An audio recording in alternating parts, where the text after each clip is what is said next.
Hello and welcome back. My name is Josh, and today I want to discuss another stock that's done terribly over the last year. Um, and it's Zillow. Zillow, which from its highs to now is down 72%, so similar to Peloton. And from year to year, it was down 63%, or over the last year. The stock's been hammered. And, I think that there's a similar story here to the one about Peloton. So if you haven't seen my Peloton video, you can click here. But I think the main story has to do with a transition from low margin revenue, slowing growth, and a transition from low margin revenue to high margin revenue. So what do I mean by that? Well, as you can see here, the big drop was obviously there's a big run up, but it was kind of settling into about $100, 90 to $100, and then you saw a 50% drop around here. So what happened on that day? And if we actually go back here, we can see exactly what happened. It was going into earnings, people were optimistic, and then they said, "Hey, we're going to cut our iBuying." What is iBuying? iBuying is Zillow would basically offer to buy your house for cash, and then they try to flip it and sell it to someone else. Now, this was leading to very high revenue numbers because of how they book the entire house's revenue, but very low margin because, if you buy a house for $1 million and you hope to sell it a couple months later for 1.1 million, first of all, that's a 10% margin at best. Typically, they were making very less than that. They were typically actually sometimes losing money. I think they said over the last 6 months they actually lost money on houses on average after accounting for holding costs. Again, if you're holding the house for a couple months, you got to pay finance costs, house cost to renovate, all that. So it was a huge portion of their revenue, the iBuying, and a huge portion of their growth, but it was extremely low margin. So what is Zillow do? They had two basic products. They had their software business, which is extremely high margin, so that they sell leads on Zillow.com to realtors. So if you're looking on Zillow.com and you see a house that you think is interesting, you can click interest, and basically because you're interested in the house that's worth thousands of dollars to a real estate agent, they would then sell that lead to different real estate agents. So they say, "Hey, I have a person who's interested in buying this house. Who wants to talk to them?" So I would say, "I'll pay you $200 to talk to this person," and you'd connect that person. So that's very high margin. So again, software business, high margin. And then they had this other part of the software, but it was more hard cost. Again, it's buying houses, renovating them, and flipping them. So it's a physical good. It's not just software. And that was very low margin. So again, a vast majority of their revenue that was low margin and a smaller portion of their revenue that's very high margin but still growing. Again, very similar to Peloton, you can see. And that's why I think the really reason why this company is beat down is this narrative that you're going to see revenue drop off a cliff with Zillow.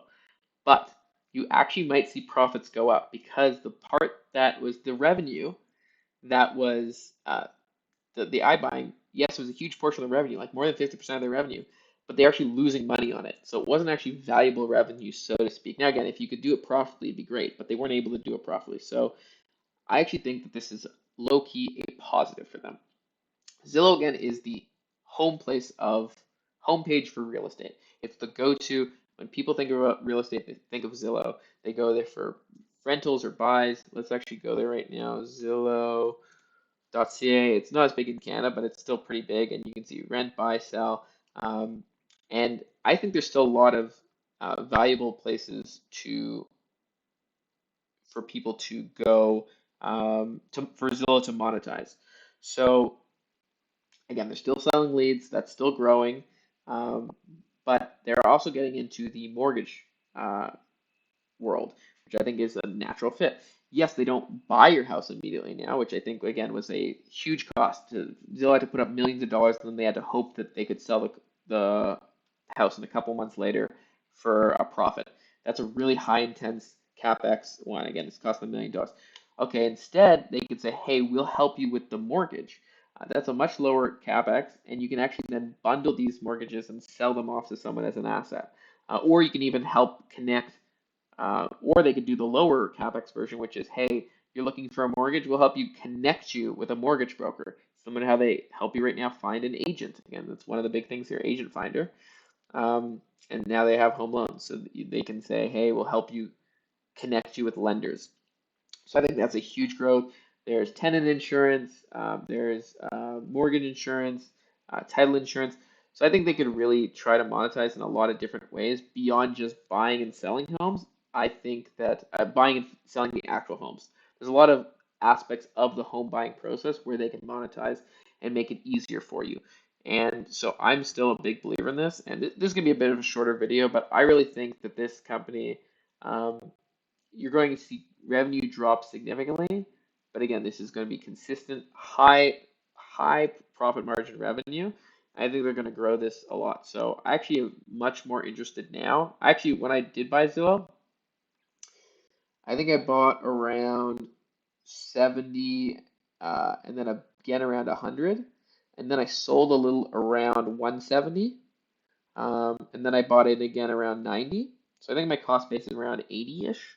Um, Now, obviously, it's down because I'm at 55 now, but I see a similar thing where I still think it's probably, I'm actually kind of on the edge about Zillow. I think it's probably fair value is about where I bought it at, 80 to 90, maybe even 100. But like, I think it's going to take a while for this to turn around because, yes, the current revenue is like the revenue they're making now is high margin, and actually they're cash flow positive on this high margin revenue of selling directly to like selling leads to real estate agents. But these other aspects, the mortgage rent, the mortgage and home loan aspects, they could grow significantly, but they're starting from a very small base. So you got to hope those grow. And I actually do think even the agent finder revenue is slowing. From what I've seen, it was growing at like 10 to 15%, but I think it could grow a little slower. That all depends. A lot of people say we're going to be in a housing boom. Lots of people are looking for housing. Housing starts are way down. And I do think the housing market is going to continue to grow. And low rates are going to help, which you can see here. Low rates are help. So I'm still kind of like Zillow, but I think there's a couple other options out there that I think are very interesting in terms of what how to play on the housing boom. So I'll list a couple of those. So one is Redfin, which is another tech-enabled real estate company. And similarly, it's also had a bit of a bad run lately, but for less obvious reasons. It's not like they cut anything, but you can see here they're down about 60% over the last year. So they have also had a ton, but I actually also like their aspect. They also have a website where you can go and view rentals and view buying, but they actually do.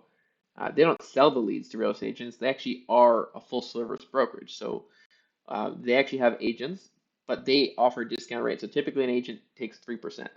Now think about logically. If you're buying a house for 500,000 or you're buying a house for $1 million, there's not that much more work involved on the agent, and yet they take 3%. So they're taking twice as big. So Redfin's saying, hey, we'll take 1% or even less. They take 1 or 1.5%. So you're saving 2% on $1 million home. That's a lot of money. It can be the difference. I can tell you when we sold our condo, the person did not offer the most money, but they offered a lower fee. They said we will offer you slightly less than the other person, but we will cut our agent's fee by 2%, and that made a significant enough amount that actually our net was a lot higher. So lower fees make sense, and I think they pay their agents a flat fee plus a kind of a bonus. And they said they're basically a marketing company where they're going to get their agents way more leads. When you're a real estate agent, the way it works is you actually do most of your money, most of your time is spent finding new people, new leads to either to work with. So hey, I'm looking for people who are looking to buy or sell a home, and most of your time is going towards that. The actual time you spend with those people, helping them buy or sell a home, is actually much less because again, you kind of make your 3%.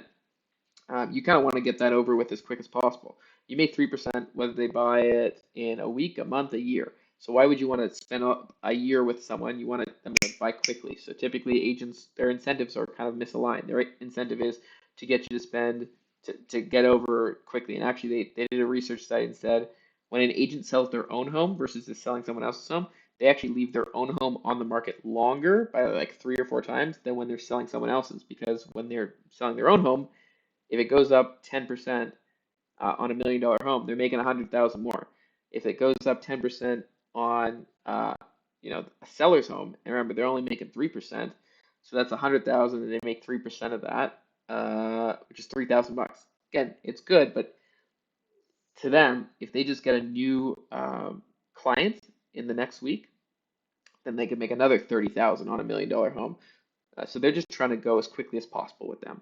So again, this is why I like Redfin. I really think it better aligns the incentives of the agent and the sellers and buyers. So they're trying to also be like full stack in terms of the real estate thing. So I think Zillow and Redfin are two really interesting companies that are trying to change the way we look at real estate. Zillow's more about, hey, look for a house online and then we're going to sell the lead. I actually kind of like the Redfin model a lot better.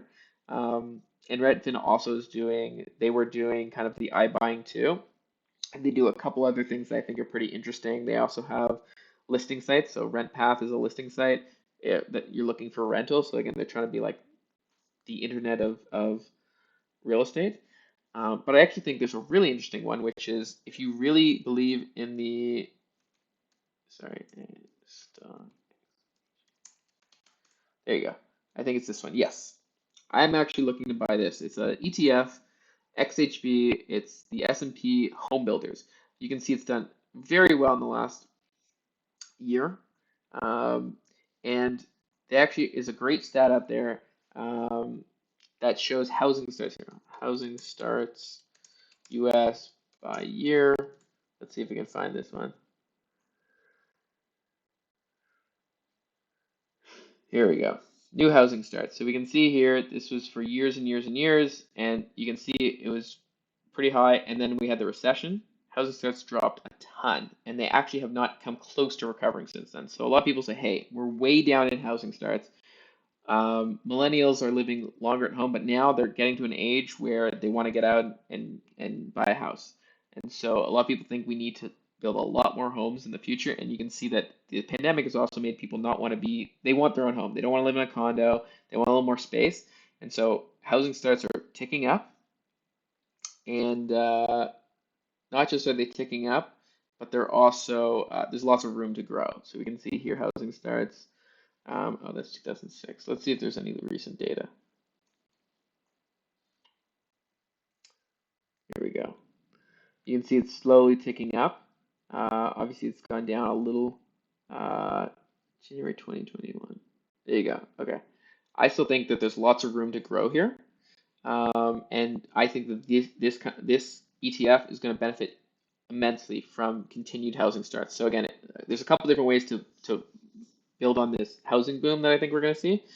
XHB Holdings. So I'll show you which companies are in the holdings because sometimes people say I don't want to buy the individual, the ETF, I want to buy individual companies. So we got Builder's First Choice. They supply building material. I know that, and they've done amazingly well. Whirlpool company, so again, they're making dishwashers and stuff like that.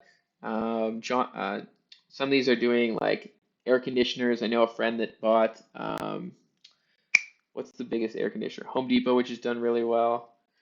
Air conditioning company. I'm trying to remember what the company is called. The biggest air conditioner.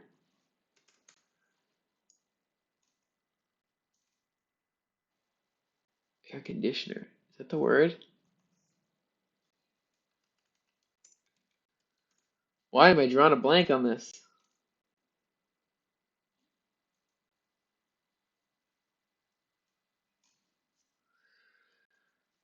Train versus Carrier. That's who it was. Carrier. So he's invested in Carrier, and it's also had an amazing 5-year run. You can see it's up 3x. And his whole logic is one, it's at a decent PE, it's only at 20, got a little bit of dividend yield. And he said that as global warming continues, people are going to need more and more AC. So places in the world that didn't typically have AC are going to need it. And also, as the world, more and more countries move from the developed world to the developing world to the developed world, places that now have more money, they're going to be able to afford AC that previously couldn't. I think it's a pretty good take. I also heard one, the Compounded Friends, or the Compound, which is a podcast and YouTube channel where they talk about finance. He recommended A.O. Smith, which is another company. I think they make water heaters, so similar. These are unsexy companies, but you can see here it's done very well in the last little bit, and in the last year or so, it's up a lot. So again, similar company, decent dividend yield, not too expensive, also not a huge market cap. Carries a little bigger.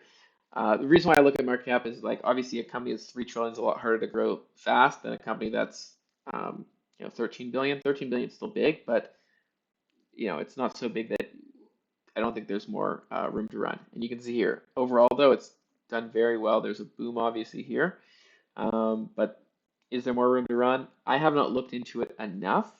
I've done a cursory look into Carrier and A.O. Smith, and they both look interesting. I don't know if they look undervalued, but they look maybe fairly valued, maybe a little expensive.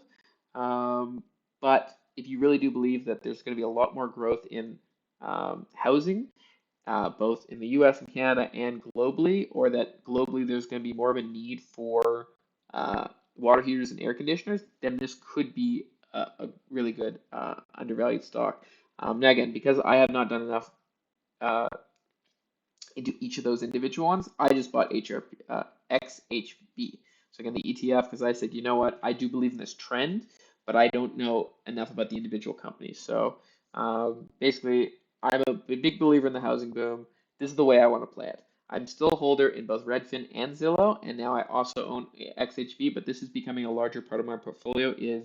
I think housing is going to become a much more important um, aspect in the next couple of years, and I think it's going to benefit tremendously in the stock market. So, hopefully you found this interesting. What do you think about housing stocks? Do you think Zillow is the future and it's going all online, or do you think that you want to play it more in the physical world, which is what XHB is, and you want to look at boring companies that sell wood and drywall? So let me know in the comment section below if you are invested in any housing companies, and talk to you next time. Cheers.